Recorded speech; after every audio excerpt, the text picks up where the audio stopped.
Central government officers ಸೇರಿ ಒಂದು ಸಮಿತಿಯನ್ನು ಮಾಡಿ ಟೆಕ್ನಿಕಲ್ ಕಮಿಟಿ ಮಾಡಿ ಅವ್ರು ರಿಪೋರ್ಟ್ ಕೊಡ್ತಾರೆ. ಅದಾದಮೇಲೆ ನಾವು ಏನು ಮಾಡಬೇಕು ಅಂತ ನಾವು ತೀರ್ಮಾನವನ್ನು ಮಾಡ್ತೇವೆ. ಬಟ್ 3 ಜನರು ಕೂಡ ಬ್ಯಾಲೆನ್ಸಿಂಗ್ ರಿಸರ್ವ್ ಮಾಡೋದು ಬಹಳ ಅವಶ್ಯಕತೆ ಅನ್ನೋದನ್ನ ಒಪ್ಪಂದಕ್ಕೆ ನಾವು ಬಂದಿದ್ದೇವೆ. ಈ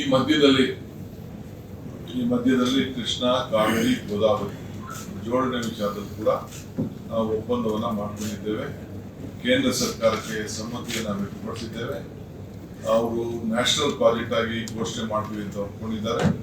ಸುಮಾರು 1 ಲಕ್ಷ ಕೋಟಿ ರೂಪಾಯಿ ಪ್ರಾಜೆಕ್ಟ್ ಅನ್ನು ಮಾಡಲಿಕ್ಕೆ ನಾವು ಸಮ್ಮತಿಯನ್ನು ಕೊಟ್ಟಿದ್ದೇವೆ. ಸೊ 10% ನಮ್ಮದು, 90% ಅವ್ರು ಆಗ್ತಾರೆ. ಸೊ ಅದು ಬಹಳ ಒಂದು ಇಡೀ ನಮ್ಮ 3 ರಾಜ್ಯಗಳಿಗೂ ಅನುಕೂಲ ಆಗ್ತದೆ.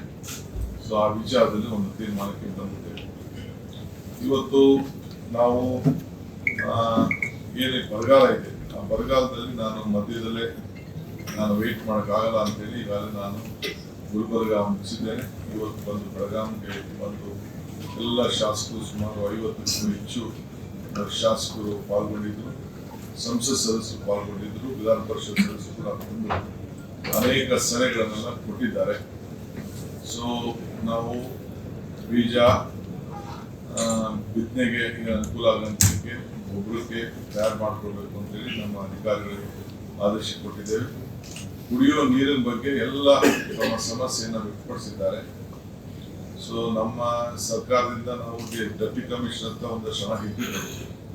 ಆದರೂ ಕೂಡ ಕೆಲವು ಅನೇಕ ಸಮಸ್ಯೆಗಳನ್ನ ಮುಂದಕ್ಕೆ ಇಟ್ಟು ಸೊ ಅದಕ್ಕೆ ಇವತ್ತು ಈ ಬೆಳಗಾವಿನಲ್ಲಿ ಸುವರ್ಣಸೌಧದಲ್ಲಿ ಒಂದು ವಿಶೇಷವಾದಂತಹ ತೀರ್ಮಾನವನ್ನು ಮಾಡಿದ್ದೇನೆ.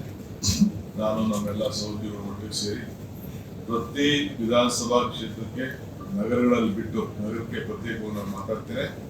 ಎಲ್ಲರೂ ಕೂಡ 1 ಕೋಟಿ ರೂಪಾಯಿ ಕುಡಿಯೋ ನೀರಿಗೆ ನಮ್ಮ ಏನು ಒಂದು ಅವಕಾಶಗಳಿದೆ, ಆ ಗೈಡ್ಲೈನ್ಸ್ ಇದೆ, ಆ ಗೈಡ್ಲೈನ್ಸ್ ಅಡಿಯಲ್ಲೇ ಕುಡಿಯೋ ನೀರಿಗೆ 1 ಕೋಟಿ ರೂಪಾಯಿವರೆಗೂ ಅವರು ಪ್ಲಾನ್ ಆಫ್ ಆಕ್ಷನ್ ಮಾಡಿ ಆ ಸಮಿತಿ ಸಭೆಯನ್ನು ನಡೆಸಿ ಅವರು ಕೊಡಲಿಕ್ಕೆ ನಾವು ಅವ್ರಿಗೆಲ್ಲ ಒಪ್ಪಂದವನ್ನು ವ್ಯಕ್ತಪಡಿಸಿದ್ದೇವೆ. ಸೊ ಇದು ಕೇಂದ್ರ ಸರ್ಕಾರ ಏನು ಕೊಡ್ತದೋ ಬಿಡ್ತದೋ ಆಮೇಲೆ ನಾವು ನೋಡ್ತೇವೆ.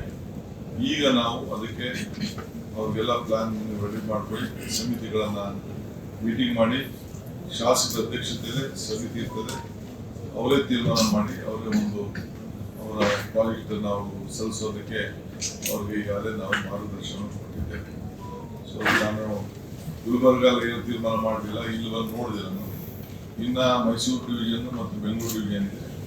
ಆದರೆ ಎಲ್ಲ ಕಡೆ ನನ್ನ ರಿಪೋರ್ಟ್ಸ್ ಈಗಾಗಲೇ ಬಂದಿದೆ. ಎಲ್ಲೂ ಕೂಡ ನೀರು ಬಹಳ ಕೊರತೆ ಆಗ್ತಾ ಇದೆ. ಸೊ ಕುಡಿಯೋ ನೀರಿಗೆ ತೊಂದರೆ ಆಗಬಾರ್ದು ಅನ್ನೋ ದೃಷ್ಟಿಯಿಂದ ಈ ತೀರ್ಮಾನವನ್ನು ತೆಗೆದುಕೊಂಡಿದ್ದೇವೆ. ಮುಂದೊಂದು ದಿನದಲ್ಲಿ ನೀರಾವರಿಗೆ ನೀರು ಬರ್ತದೋ ಇಲ್ಲೋ ನಾವು ಕಾದು ನೋಡಬೇಕಾಗಿದೆ. ಆದರೆ ಕುಡಿಯೋ ನೀರು ವಿಚಾರದಲ್ಲಿ ಎಲ್ಲ ಕೆರೆಗಳಲ್ಲಿ, ಈ ಡ್ಯಾಮ್ಗಳಲ್ಲಿ ಆ ನೀರನ್ನು ಸ್ಟಾಕ್ ಮಾಡಲಿಕ್ಕೆ ಸೂಕ್ತ ಕ್ರಮ ಕೈಗೊಳ್ಳಬೇಕು ಅಂತೇಳಿ ನಮ್ಮ ಅಧಿಕಾರಿಗಳಿಗೆ ನಾವು ಮಾರ್ಗದರ್ಶನ ಕೂಡ ನಾವು ಕೊಟ್ಟಿದ್ದೇವೆ.